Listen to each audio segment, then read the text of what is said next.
Sveiki visi sugrįžę į dar vieną analizės video, taigi praeitame video apžvelgėme didžiausią istorijoje rinkos nuosmukį, likvidacijų įvykį, o šiandien tęsime toliau ir apžvelgsime daugiau naujienų, daugiau informacijos, svarbios informacijos, kuri mums padės suprasti, ko galime laukti toliau ir ką galime prognozuoti. Taigi labai svarbus video. Labai rekomenduoju žiūrėti nuo pradžios iki galo, nes bus daug naudingos informacijos. Spauskite subscribe dabar, nepraleiskite jokių ateities video, nes dabar daug visko vyksta. Dabar krentam į apačią, po to galbūt kilsime į viršų, taigi būkite informuoti nemokamai. Spauskite subscribe, spauskite like ir nepraleiskite šių video. Tai keliavom tiesiai į video. Tai pirmas dalykas, tai apžvelgiant, kas vyksta su Bitcoinu, tai mes vis dar esame toje pačioje konsolidacijoje, bet jeigu mes nueitume į vienos dienos grafiką, atrodo, kad Bitcoinas iš esmės yra tokiam kaip ir widening wedge angliškai formoje, tai reiškia, kad mes turime čia stiprų resistance lygį, bet matome, čia turime ir trendline'ą, kur galime šiek tiek pasiryškinti, kurį Bitcoinas, kaip sakant, niekaip nesugeba pralaužti šio trendline'o. Ir iš pradžių, bent jau aš galvojau, kad mes turime čia supportą, kuris, kaip matome, neblogai laikė Bitcoino kainą, bet dabar kaina pradėjo važiuoti į apačią. Ir toks jausmas, kad formuojasi tas plečiantis formatas, kada mes štai turime čia supporto lygį. Ir tai nėra naujas formatas, jis Bitcoin jau matėsi, čia buvo kanalas, jis nebuvo, kuris plėtėsi, bet irgi buvo gana panašus, bet labai panaši forma buvo, jeigu mes grįšime į Bitcoiną štai čia, matome, kad čia buvo periodas nuo 24 metų kovo iki kažkur rugsėjo spalio mėnesio. Tai mes matėme, kad irgi turėjome tokį plečiantį formatą, kada Bitcoinas gana smarkiai važiavo viršų, tada į apačią dar žemiau, tada aukščiau ir kol galiausiai pralaužė. Tai šis formatas Bitcoinui nėra naujas ir tai tikrai nereiškia, kad dabar atėjo pabaiga ir kad tai indikuoja, kad viskas, jau Bitcoinas dabar keliaus į apačią ir visa kita. Tai mes dabar neseniai atsimušėm nuo štai šio supporto lygio ir po truputį judame į viršų. Dabar greičiausiai yra tokia situacija, kur mes prasilaužėme aukščiau ir dabar testuojam štai šį lygį.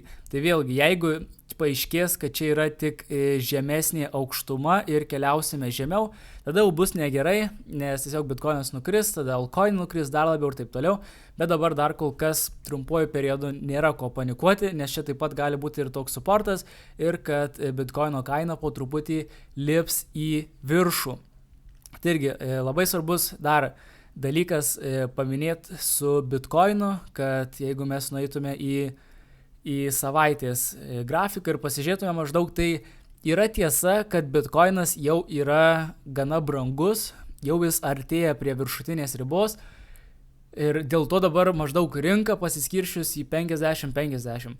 50 žmonių sako, kad bullrunas baigėsi, 50% žmonių sako, kad bullrunas tęsiasi ir dar įvyks tas paskutinis užlipimas į viršų. Tai ir kažkaip yra aišku, iš kur tas atsiranda, nes kaip minėjau, jau matosi, kad Bitcoinas yra gana brangus, bet tai tikrai nereiškia, kad jau yra pabaiga. Taigi dabar žvelgsime daugiau naujienų ir informacijos. Tai irgi, jeigu norite sužinoti daugiau apie kriptovaliutas, ir pažiūrėti nemokamą pamoką, mes turim nemokamą pamoką, nemokamą pristatymą apie rinką, kaip pradėti, ko vengti, kokios yra galimybės, tai irgi linkas apačioje, registracija nemokama, prisiregistruojat ir pasižiūrit pamoką. Tai irgi labai naudinga registracija, tai labai naudinga pamoka, į kurią galite užsiregistruoti. Tai linkai apačioje, taip pat galite prisijungti prie mūsų nemokamos Telegram grupės, kur visada atsiunčiu, kada išeina naujas video, kad nieko nepraleistumėte.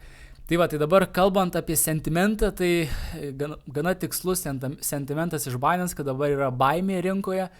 Tai ir tai yra akivaizdu. Ir kas yra keista, nes Bitcoinas iš esmės yra vis tiek aukštumose. Tai yra vis tiek kanalas, kuris yra aukštumos kanalas. Mes nuo rekordinės Bitcoino aukštumos esam tik minus 14%, o baimė yra didžiulė. Tai iš esmės įvykęs dėl viskas ateina iš tų altcoinų ir tų likvidacijų ir manipulacijų šiuo metu rinkoje. Tai yra bullish setupas mums keliauti toliau. Tai yra toks kaip vienas argumentas, kad dažniausiai viskas vyksta atvirkščiai. Jeigu žmonės labai bijo, tai kaina dar tikrai pavažiuos į viršų. Va čia greičiausiai, aš tuo metu nestebėjau, koks buvo sentimentas, bet greičiausiai čia buvo jau euforija ir dėl to kaina nuvažiavo į apačią. Tai vienas argumentas, kodėl kaina turėtų dar kilti į viršų, nors ir nėra didelis, bet vis tiek sentimentas dabar yra visiškai nusinulinės ir kadangi visi bijo, tikrai tikėtina, kad gali būti, kad kaina dar lips į viršų.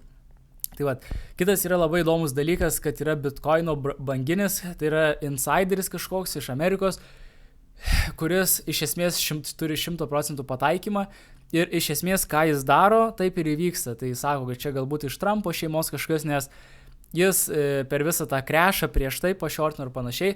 Tai vat, labai įdomu iš tikrųjų stebėti, ką jis daro. Tai šiuo metu jis yra atidaręs šortą ir vat, įdomumo žiniai, tai kai atidarinėjo šortą, buvo kaina jo 109 000 ir dabar Bitcoinas yra ties 107 000. Tai realiai šitas banginis kol kas 100% tikslumu nuspėja, kur eis toliau kaina.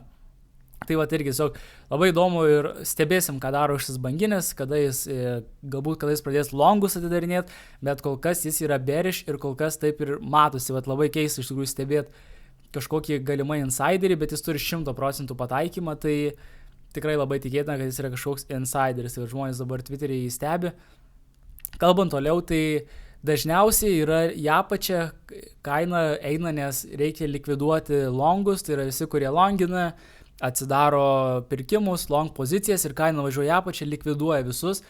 Dabar kas vyksta, tai kaupėsi virš kainos daug shortų, tai reiškia dabar, kaip ir minėjau, jau apie 50% žmonių galvoja, kad bullrunas baigtas ir jie pradeda shortinti rinką.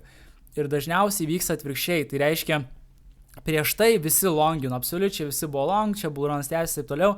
Ir, kaip sakant, rinka pastatė juos į vietą ir viskas nuvažiavo į apačią ir likvidavus ir panašiai. Dabar jau visi shortina.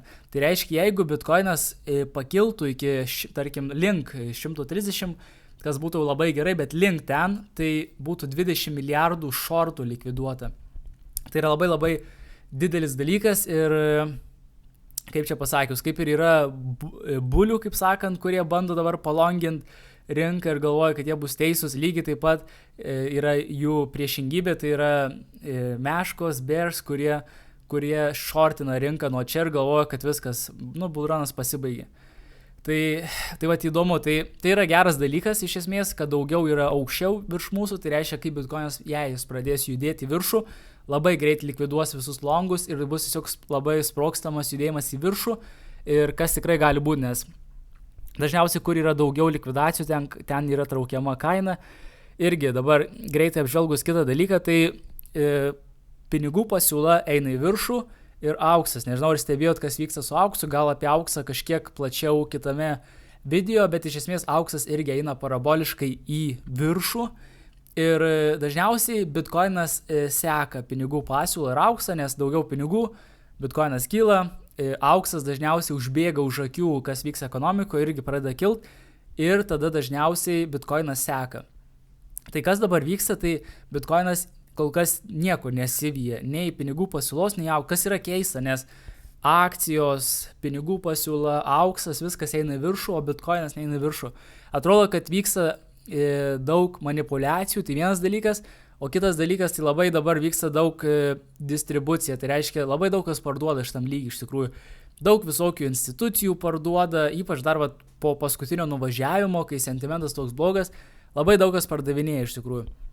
Bet taip pat yra daug kas ir perka ir dabar vyksta tokia kova tarp pirkėjų ir pardavėjų, dar vyksta manipulacijų ir taip toliau, bet aš manau, kad dabar tiesiog vyksta akumuliacija, tai reiškia, tiesiog yra daug kas pardavė ir dabar yra daug kas šiais lygis maždaug perka ir dabar yra tokia ir yra situacija, kad kaina reikia čia nukritus, bet aš manau, kad viskas kuo ilgiau tęsis, jei kaina vis dar bus čia, tai yra bullish dalykas, nes tiesiog bus vis daugiau ir daugiau supirkta bitcoinų, kuriuos kiti parduoda ir realiai tas turi vykti tam, kad mes galiausiai galėtume po truputį įdėti viršų, tada likviduoti visus longus, ir tikėkime pasiekti naujas aukštumas. Ir manau, kad kita banga arba dvi bangos jau bus paskutinės šiam bullrunui.